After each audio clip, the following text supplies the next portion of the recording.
Dinas Ketenagakerjaan Kota Palembang mencatat sepanjang tahun 2025 terdapat 30 aduan penahanan ijazah karyawan maupun mantan karyawan oleh pihak perusahaan.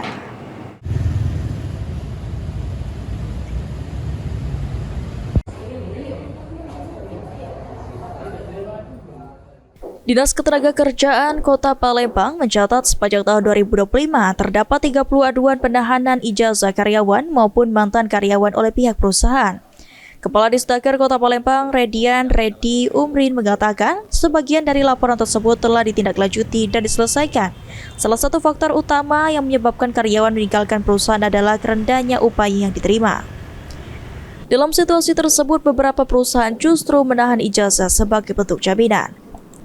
Redian menegaskan praktik penahanan ijazah oleh perusahaan tidak diperbolehkan dan ada sanksi tegas bagi yang melanggarnya. Ya, kita lakukan pendekatan, kita panggil perusahaan, ada yang sudah selesai, ada yang masih dalam dalam proses sekarang. Oke. Alasan dia sendiri gimana Pak terhadap menahan ijazah itu? Ya, masalahnya hampir sama dengan tempat yang lain. Kadang-kadang ini karena kami melihat ada turnover karyawan yang yang cepat di perusahaan kan.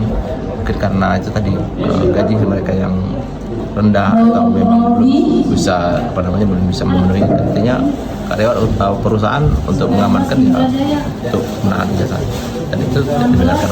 Itu melanggar kan Pak? Melanggar. Ada sanksi pasti? Pasti ada sanksinya. Banyak sanksi yang bisa dilakukan, kita melihat kepatuhan terhadap pajak dan sebagainya kan. Sanksi terbesarnya penutupan mulut? Iya, penutupan perusahaan.